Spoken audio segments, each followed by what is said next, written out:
السامعون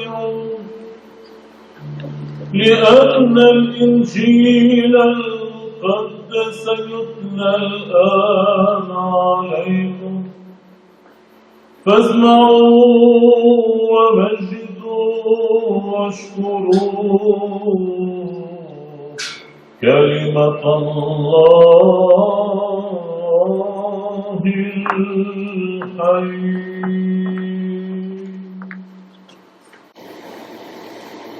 L'évangile de Saint Matthieu.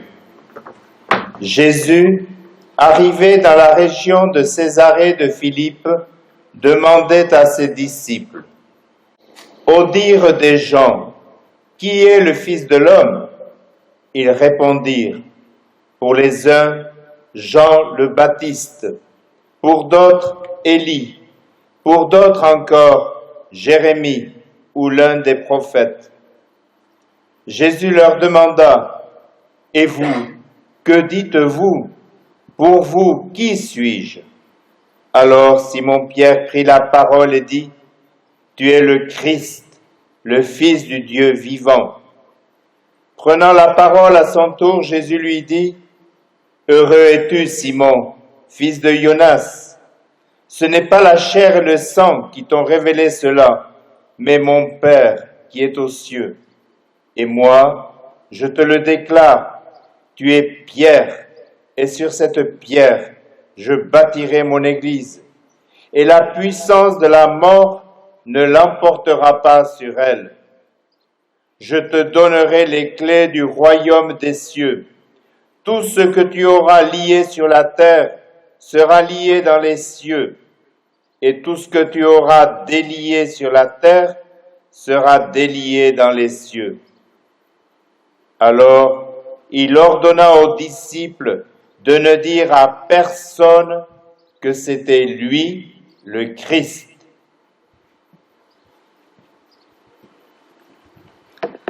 قال متى الرسول ولما وصل يسوع إلى نواحي قيصرية فيلبس سأل تلاميذه: من ابن الإنسان في قول الناس؟ فقالوا: بعضهم يقول هو يوحنا المعمدان، وبعضهم الآخر يقول هو إيليا، وغيرهم يقول هو إرميا أو أحد الأنبياء. فقال لهم: ومن أنا في قولكم أنتم؟ فأجاب سمعان بطرس: أنت المسيح ابن الله الحي. فأجابه يسوع: طوبى لك يا سمعان بن يونا، فليس اللحم والدم كشفا لك هذا، بل أبي الذي في السماوات. وأنا أقول لك: أنت صخر، وعلى الصخر هذا سأبني كنيستي، فلن يقوى عليها سلطان الموت. وسأعطيك مفاتيح ملكوت السماوات، فما ربطته في الأرض ربط في السماوات، وما حللته في الأرض حل في السماوات. ثم أوصى تلاميذه بألا يخبروا أحدا بأنه المسيح حقا والأمان لجميعكم.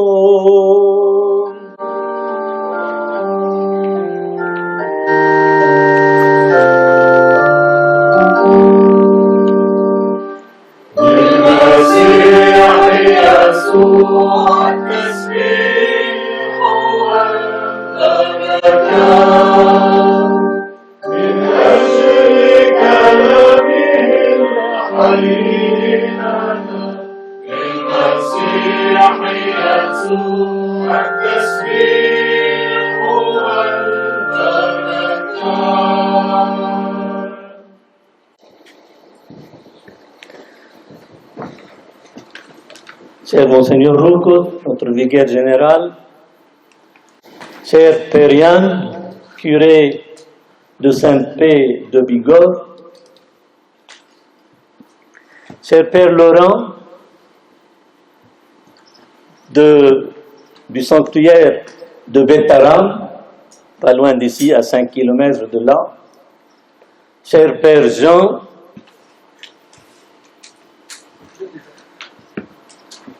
Jeha, chers toutes et tous, décidément, avec vous aujourd'hui, nous inaugurons une nouvelle étape de la vie de cette abbaye Saint-Pé de Bigorre. Saint-Pé, pour ceux et celles qui ne savent pas ce que ça veut dire, c'est Saint-Pierre. Et l'évangile de Saint Matthieu choisi aujourd'hui à cette occasion correspond bien. Il est question des clés du royaume, des clés de Saint-Pierre, et derrière cette bâtisse à l'église paroissiale, chez le Père Yann, vous avez, je ne dirais pas une copie de ces clés que le Christ a données à Pierre, mais quand même il y a une tradition très ancienne et des clés se trouvent exposées là à l'église paroissiale. Vous pouvez les visiter et être bénis de ces clés.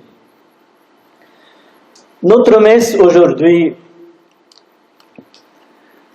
est célébrée particulièrement pour la France. Aujourd'hui, la France, c'est le 14 juillet, c'est une fête nationale, pas religieuse, mais une fête nationale. Et nous-mêmes, chrétiens d'Orient, maronites et tous les autres chrétiens venus de cet Orient, nous avons une vive reconnaissance pour la France. Et nous avons pris l'habitude, notamment à Bkerké, au Liban, à Beyrouth, le diocèse maronite de Beyrouth, à des occasions bien précises, on célèbre chaque année, tous les ans, figurez-vous, une messe pour la France. Sans entrer dans les détails, quelle France, quelle sorte de France nous voulons pour la France. Pour nous autres, ce pays a été pour nous, qui vivons sur l'autre rive de la Méditerranée, des alliés pendant plusieurs siècles, millénaires, on peut dire.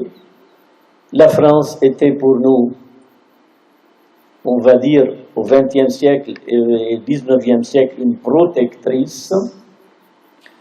On ne va pas jusque-là actuellement, mais quand même un pays qui sent avec nous autres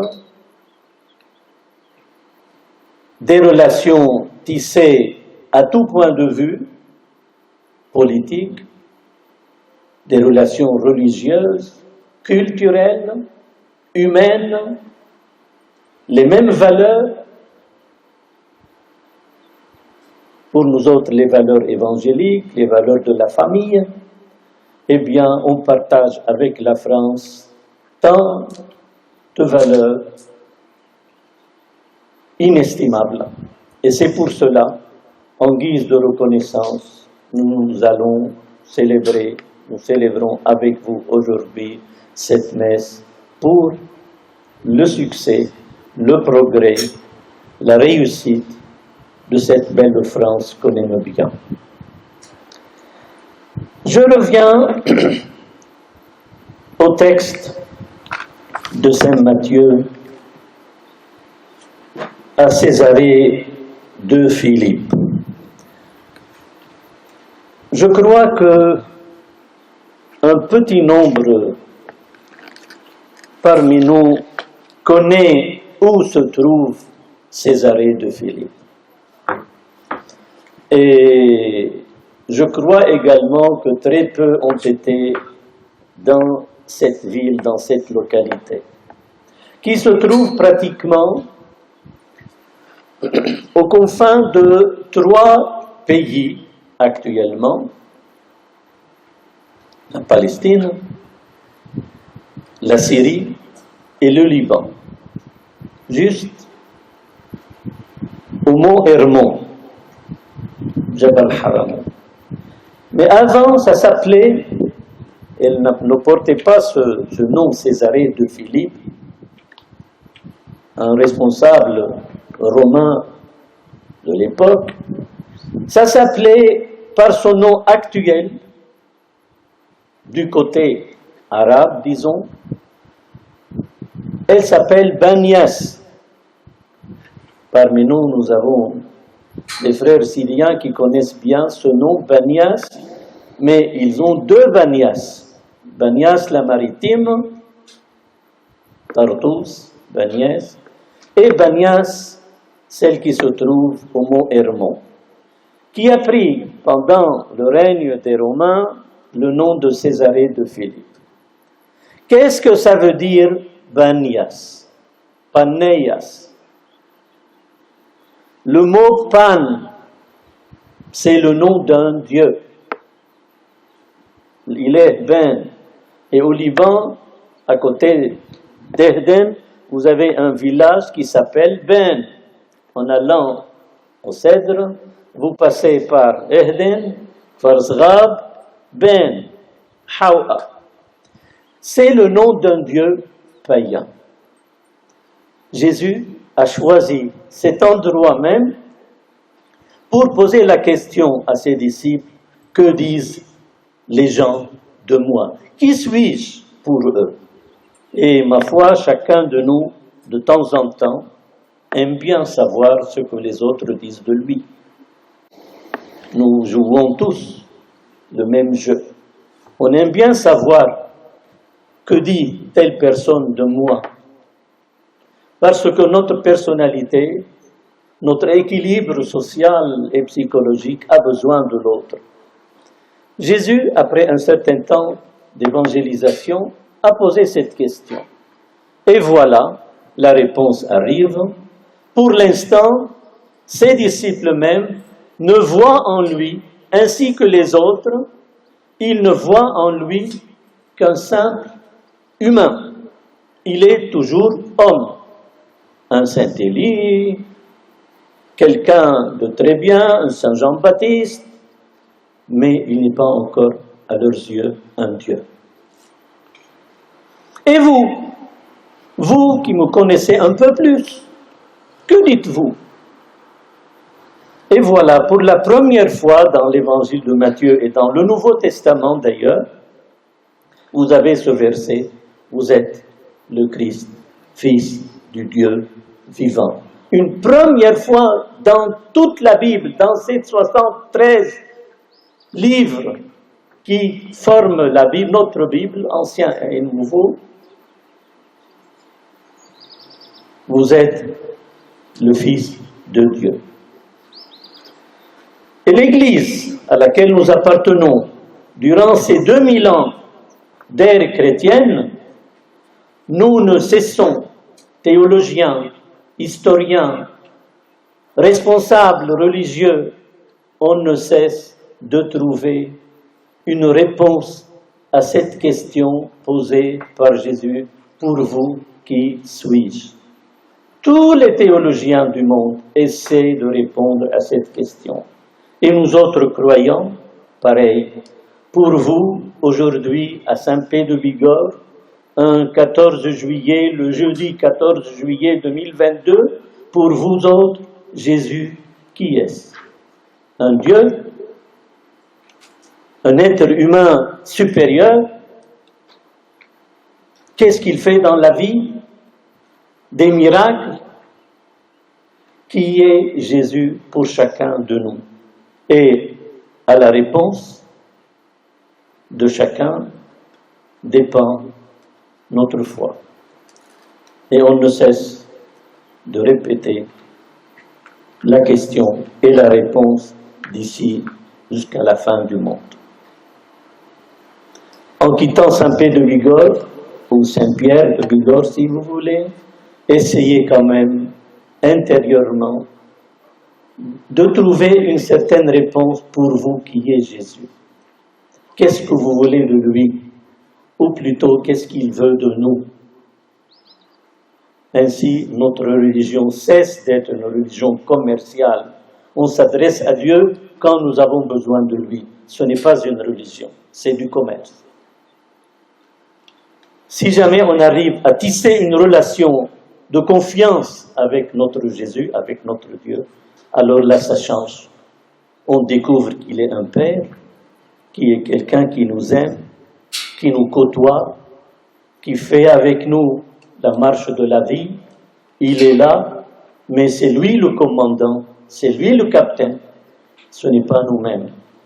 Et dès lors que nous nous ouvrons à lui, nous écoutons ce qu'il veut d'après son évangile, ainsi on sera ses amis. Troisième volet de cette intervention, pourquoi vous êtes ici? J'espère que je vais traiter cette question au début de l'ouverture justement de ces 4 journées de festivités à 15 heures aujourd'hui. Je répondrai pourquoi Saint-Pé de Bigorre? Quelle est la philosophie de ce que vous voyez derrière vous? Et pourquoi nous sommes ici? Pourquoi la Vierge nous a appelés à venir s'installer ou avoir un lieu de rencontre pour nous autres chrétiens d'Orient avec nos frères de l'Église de France? Jusqu'à présent, l'Église de France a été maître des lieux, maîtresse des lieux. À partir de maintenant, nous serons à 2 pour piloter ce 2e millénaire. Nous autres et l'Église de France. Ensemble, nous allons réécrire l'histoire de Saint-Pé de Bigorre. L'abbaye, le petit séminaire, l'école et l'institut. Tant de moines ont vécu ce que vous vivez maintenant, tant de prêtres ont étudié dans cet endroit. Cet endroit même était l'endroit et le critère pour dire dans l'Occitanie, là où nous sommes, il y a Saint-Pé de Bigorre, Saint-Pé de Généresse, ça s'appelait, l'abbaye de Saint-Pé de Généresse. Lourdes, personne ne parlait de Lourdes, personne ne connaissait même Lourdes. C'est à partir de la moitié du 19e siècle qu'on a commencé à parler de Lourdes et des apparitions de Marie. Avant, on disait Lourdes se trouve à côté de Saint-Pé de Bigorre. Maintenant, on dit Saint-Pé de Bigorre à côté de Sainte-Lourdes. Peu importe. Saint-Pé de Bigorre, baptisé actuellement Maison maronite de la Mère de la Miséricorde, et voisine à notre Sainte Lourdes, également Mère de la Miséricorde. Notre-Dame du Liban, à côté de Notre-Dame de Lourdes. C'est la même personne, c'est toujours Marie. Comme elle a donné le Christ, elle est capable également de nous donner à Jésus. J'espère que, pouvoir vous passer un certain message de recueillement, d'approche avec Marie et son Fils Jésus, basé sur toute l'histoire de l'Église, notamment à partir de Saint-Pierre. Profitez bien de votre séjour et profitez bien de cette messe. Pour ceux et celles, pour finir, pour ceux et celles qui pour la première fois assistent à une messe maronite, voilà, on vient de terminer la première table basée sur les Écritures. À présent, on passe à la deuxième table qui sera basée sur l'Eucharistie. Et ainsi, on termine la messe. Pour les uns et les autres, il va y avoir une troisième table, là où vous serez dans les différents endroits où vous allez partager de bons plats à l'Occitanie. Amen.